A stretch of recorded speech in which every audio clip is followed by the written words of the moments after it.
আগত কিয় যাবা স্মাৰক প্ৰদান কৰিব মাননীয় কৃষক মহন্ত ডাঙৰীয়াই।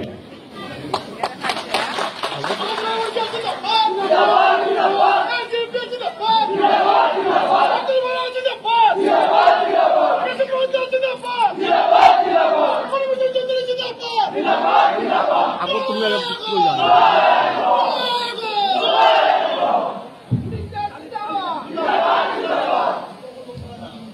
কামবিলাক মাতি দি যাম। লোহিত চন্দ্ৰ পাঠক অৱসৰপ্ৰাপ্ত অতিৰিক্ত মুখ্য অভিযন্তা জনস্বাস্থ্য কাৰিকৰী বিভাগ অসম। চন্দন দাস আন্তঃৰাষ্ট্ৰীয় ৰেটিং। অতুল দাদু কৈছে যে মই অসম আন্দোলনত পটভূমিত মই প্ৰথম খোজ দিছিলোঁ এই সমাজখনত, আৰু মোৰ চিনাকিটো আছিল সদৌ অসম ছাত্ৰ সন্থা। অসম আন্দোলন সমাপ্তিৰ পিছত ইউনিভাৰ্চিটিত পঢ়িব গ'লোঁ, পঢ়িলোঁ, ওকালতি কৰিলোঁ। তাৰপিছতে মই ৰাষ্ট্ৰীয়তাবাদ আৰু জাতীয়তাবাদৰ যিটো তাৰমানে মণিকাঞ্চন, তাৰ সৈতে মই কাম কৰি আছোঁ।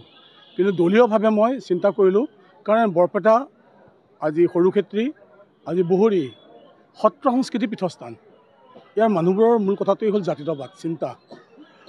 আজি অম্বিকাগিৰি চিঞৰিছে দেশখন গ'ল কিবা এটা কৰ।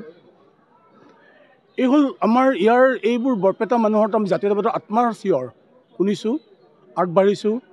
অসম গণ পৰিষদ যাতে আপোচহীন এটা জাতীয়তাবাদী শক্তি হওক তাৰ কামনা কৰিছোঁ। আৰু বৰপেটাৰ যি জাতীয়তাবাদৰ যি অক্ষত দুৰ্গ, ইয়াক কোনো পধ্যে যাতে কোনো ভাঙিব নোৱাৰে, তাৰ কাৰণে আমি সদায় সচেষ্ট হৈ কাম কৰাৰ বাবে বদ্ধপৰিকৰ হৈছোঁ। চাওক, প্ৰথম কথাটো হ'ল ছাত্ৰ এগৰাকী পঢ়া শুনা কৰিলে যেতিয়া পৰীক্ষা পাতে, ছাত্ৰগৰাকী পৰীক্ষা নিদিলে তাৰ মেধাটো গম নাপায়। ঠিক মই এগৰাকী ৰাজনৈতিক দলত সোমালোঁ, মোৰ সকলোবোৰ এফিচিয়েঞ্চি, কেপেবিলিটি, কেপাচিটি আছে। যদি মই টিকটটো নিবিচাৰোঁ বা মই পৰীক্ষাটো নিদিওঁ, তেতিয়াহ'লে মোক তাৰমানে মানুহে দুৰ্বল বুলি ভাবিব। গতিকে দিয়াটো তেওঁলোকৰ কাম, বিচৰাটো মোৰ কাম, মই বিচাৰিম। ধন্যবাদ।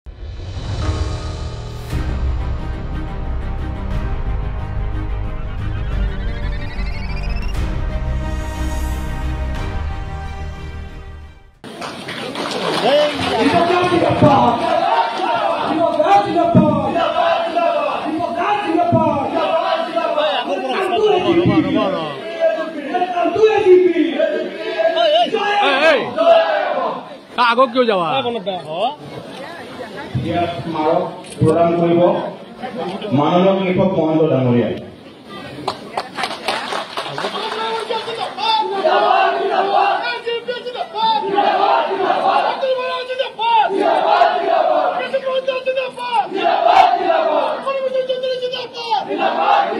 আগত তুমি কিয় যাবা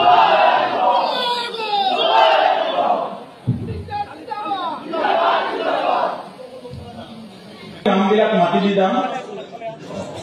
লোহিত চন্দ্ৰ পাঠক অৱসৰপ্ৰাপ্ত অতিৰিক্ত মুখ্য অভিযন্তা জনস্বাস্থ্য কাৰিকৰী বিভাগ অসম।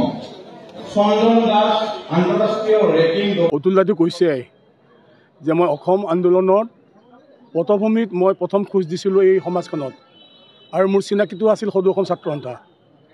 অসম আন্দোলন সমাপ্তিৰ পিছত ইউনিভাৰ্চিটিত পঢ়িব গ'লোঁ, পঢ়িলোঁ, ওকালতি কৰিলোঁ। তাৰপিছতে মই ৰাষ্ট্ৰীয়তাবাদ আৰু জাতীয়তাবাদৰ যিটো তাৰমানে মণিকাঞ্চন, তাৰ সৈতে মই কাম কৰি আছোঁ। কিন্তু দলীয়ভাৱে মই চিন্তা কৰিলোঁ, কাৰণ বৰপেটা আজি সৰুক্ষেত্ৰী, আজি বহৰী সত্ৰ সংস্কৃতি পীঠস্থান। ইয়াৰ মানুহবোৰৰ মূল কথাটোৱেই হ'ল জাতীয়তাবাদ চিন্তা।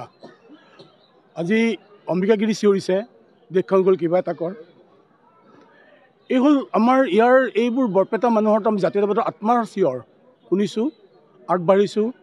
অসম গণ পৰিষদ যাতে আপোচহীন এটা জাতীয়তাবাদী শক্তি হওক তাৰ কামনা কৰিছোঁ।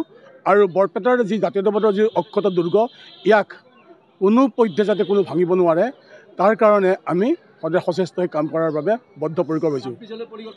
চাওক, প্ৰথম কথাটো হ'ল ছাত্ৰ এগৰাকী পঢ়া শুনা কৰিলে যেতিয়া পৰীক্ষা পাতে ছাত্ৰগৰাকী পৰীক্ষা নিদিলে তাৰ মেধাটো গম নাপায়। ঠিক মই এগৰাকী ৰাজনৈতিক দলত সোমালোঁ, মোৰ সকলোবোৰ এফিচিয়েঞ্চি কেপেবিলিটি কেপাচিটি আছে। যদি মই টিকটটো নিবিচাৰোঁ বা মই পৰীক্ষাটো নিদিওঁ, তেতিয়াহ'লে মোক তাৰমানে মানুহে দুৰ্বল বুলি ভাবিব। গতিকে দিয়াটো তেওঁলোকৰ কাম, বিচৰাটো মোৰ কাম, মই বিচাৰিম। ধন্যবাদ।